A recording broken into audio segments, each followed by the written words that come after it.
Now, if you watched yesterday, you will no doubt recall that I said that the first Austin Powers movie, for easily being the funniest of the three, is still not the best one, for the simple fact that it's not really the juggernaut that it became today. And that is where I feel The Spy Who Shagged Me is the best one of the bunch, for the very simple fact that it was less reliant on being a parody of spy movies and was focused entirely on becoming its own thing. This is where Austin definitely became a character in his own right, to the point where you're no longer comparing him with the spy archetypes that he was parodying. This is where Dr. Evil was becoming his own, to the point where he had an identity all his own, and you found yourself less compelled to keep making the connection to Donald Pleasance. Whereas in the first one, you had a lot of parody henchmen who were obviously references to prior characters. Frau Farbissina is obviously a nod to characters like Rosa Klebb in The Spy Who Loved Me, or even Irma Bunt in On Her Majesty's Secret Service.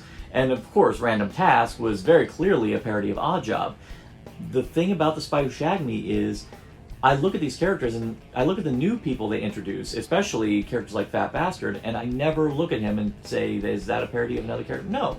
Fat Bastard is his own creation, and that is honestly why this one works. You really got the vibe that creatively, this was the franchise at its peak, because they were coming up with their own things. They were able to use the anatomy of the spy genre, and they were able to build on it on their own. And they still had room to parody a lot of the great things of the genre, but at the same time, the characters by this juncture had become so well refined that you were able to build on it even further. Even prior characters, I didn't really get a chance to talk about Scott so much in the previous one, because again, you really feel like he got a lot more play this go around, because they actually take the time to dwell on the fact that because Scott is so disconnected from his dad, that Dr. Evil has now connected with Mini-Me, leaving Scott in the dust, and you have that whole thing going on, and that even comes to a great resolution in the closing credits. And it actually does do a great job of making Scott such a singular character in his own. And the part of me sad that we may not get a fourth movie is that I would have loved to have seen them follow up on Scott becoming the evil mastermind in his own right. Because one of the things I've always loved about Scott as a character is the fact that he's our voice. He's the audience surrogate. He's the character who looks at the idiocy of Dr. Evil and of Austin and of the whole world and goes, you realize all of this can be fixed with the application of a bullet to the brain. I think one of my favorite moments in the previous film is, I got a gun under my bed. Just let me go get it. Bam. And in The Spy Who Shagged Me, they take it up a notch even further, because now Scott has absolutely no problem just flat out accepting that my dad's a moron. He is never going to take over the world, and a lot of it is because he will not listen to me. So I'm just going to sit there and criticize the hell out of him. The other thing that makes The Spy Who Shagged Me a great sequel is that it actually does complement the development of the characters from the previous movie. I was worried about the idea that they were going back in time to the 60s. I was worried about them violating my one principal rule of sequels: never backpedal. Are we going back to the 60s? Are we just going to go back to the same old thing? No, they actually use the idea of them going back to the 60s as a way to mine new comedic material. In this case, it's where, now that Austin and Dr. Evil have become so acclimatized to their lives in the present day, in the 90s, now they go back to the 60s, and now they're odd men out in their own time, the time they came from. And of course, the best moments are when Dr. Evil himself is trying to negotiate with the president, and unfortunately, he's using the negotiation tactics I learned in our time. Don't mess with me, I'm one crazy mofo. I had to pop a cop because he wasn't giving me my props in Oaktown. No? I heard that somewhere. And everyone looking at him with their eyebrow raised, and it's hilarious. And then to add the cherry on the icing, you've got Scott. You're an idiot. We wouldn't have been able to get that from Dr. Evil in the first movie, whereas because the character was able to evolve from the progress of the first movie and become the character he is in The Spy Who Shagged Me, we can do it now. And again, it's a testament to the fact that Mike Meyers clearly did not want to sleepwalk through the sequel. He actually wanted to take the characters a little bit further. And on Austin's side, because he had become so accustomed to the idea of monogamy, because Vanessa actually taught him how beautiful that idea is, he was able to take those lessons and actually help refine his character in this movie. Now, the idea of Dr. Evil taking his mojo was a fascinating notion, because where Dr. Evil thinks of the mojo as kind of a physical concept, and in a way it is, the movie actually does have this wonderful lesson talking about the idea that the mojo is not so much a physical essence, not just some juice that comes out of your crotch. No, it's about the thing that makes up you. And you may think that you lose it, but ultimately you can never lose something that is so deeply ingrained within your being. And that's the ultimate lesson Austin learns, that even though now he is a man of our time, he is still the swinger of the 60s. The thing that makes him who he is something deeply ingrained within him. And when he goes back to the 60s, when he ends up meeting Felicity and the relationship that they build up, it actually becomes something much more beautiful. Well, yeah, she is, this freewheeling spirit of the 1960s. She still is able to embrace the man that Austin Powers is because of who he became as a result of his time in the 90s. So they really do a good job carrying the development further and, again, molding Austin into a singular character beyond just parody. And since we're on the subject of Felicity Shagwell, actually one thing I gotta give to the Austin Powers franchise, and it's something that when we finally do get to see No Time to Die, we're finally gonna get some kind of resolution on that front. The one thing that always drove me crazy about the James Bond movies is that in the next movie, with the exception of On Her Majesty's Secret Service and Casino Royale, we never really find out what happens after him and the woman he hooks up with at the end of the movie part ways. I've always said, wouldn't it be funny if all of a sudden there's a knock on Bond's door and all of a sudden here's a child he never knew he had? And I know that Bond would never do that, but I do think and there's another reason why I wish there was a fourth Austin Powers movie, because that could have been the next step and it would have been hilarious. They don't do that here, but what they do is actually find a fun way to write out Vanessa. Granted, it doesn't make a lot of sense, but the one thing the movie does a good job of doing is hitting home that doesn't make a lot of sense. But at least they took the time to do it. Again, this is Austin Powers. This is the kind of world where inconsistencies in plotting is practically the norm. And you could even safely accuse it of parodying a lot of the inconsistencies and the crazy plotting of even the Roger Moore era. So you kind of just let it go, especially when you have Basil saying, "Yes, we knew it all along," and Austin just like, huh? What the hell? Because they do a good job of writing out Vanessa, and now that Austin is back to being single again, now you don't feel as bad as when he starts becoming a poon hound again, looking for his next conquest. And that's where we meet Felicity Shagwell, played by Heather Graham.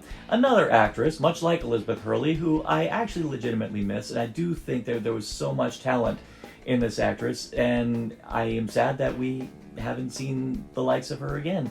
Last time I remember seeing Heather Graham was in Scrubs, and I thought she was wonderful in it. I'll still say my favorite performance of hers is in Bowfinger. Whereas Vanessa is very obviously a parody of Emma Peel from The Avengers. Felicity Shagwell felt like her own character. Never really felt like she was being a parody of any beloved 60s spy character at all. I actually felt like they created this character from the ground up. She's great with the quip, she's great with the innuendo. Those are skin tight.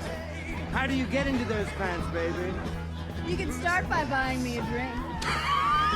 She's just as, amorous as Austin is, and, well, much like the Austin as we remember of old, she definitely was willing to throw herself in there and engage in the honeypot. Only I feel bad for Felicity, because when she had to do the honeypot, I'm dead sexy. Look at my sexy body. Oh, yeah. and it's a testament to Mike Meyers and the makeup people for the amount of time and dedication it took to create that body and to spray him down and make him look as grotesque as it is now. It could be safely accused that the times of in this comedic day and age, a character like Fat Bastard would not pass, because of course, you could call it body shaming. But the thing is, Fat Bastard, even though he is not a parody of a specific character from, the Bond movies or anything like that, he still is representative of the particular type of henchman characters that were created from that time. Characters who always had some kind of outstanding physical feature. And the great thing about Fat Bastard is that he is indicative of it, where you have, you got a henchman like Jaws, and he's named Jaws because he has silver jaws. And you have Knick-Knack, who's named Knick-Knack because he's tiny as a toy. So it makes perfect sense that you'd have a henchman character, and I just love the bluntness of calling him Fat Bastard. Just cut through the shit. Just do that. He's a Scotsman. He actually does have insecurities. You can tell he's a person who's compensating, by saying, "I'm dead sexy," even though he feels deep down in his soul he's not. And for an extra measure, he's a cannibal. Get the motor, you keep your money, and I'll get your baby. Right. Do with that what you must, but these are little things that added to making him a much more enriched character. These were the failings of Goldmember, was the fact that Goldmember was just the quirks, but he was not much of a character when it came to his identity. But the other addition to the Austin Powers franchise, which I will say was the one little, and I'm using this term very accurately, little cherry that ended up making the entire Austin Powers cake just this beautiful whole, it was Vern Troyer as Mini-Me. He is exactly like you in every way.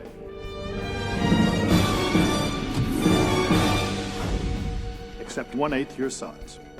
Of course, in the beginning, you're going to think of it as some silly gimmick, just the fact that now everywhere Dr. Evil goes, Mini-Me goes with him. Lesser comedies, that would just be the joke. That would just be the joke everywhere it goes. They actually used him to enrich Dr. Evil's character, because now you have Dr. Evil absolutely in love with this little diminutive version of him, because it's a diminutive version of him. This is everything he wanted in a son.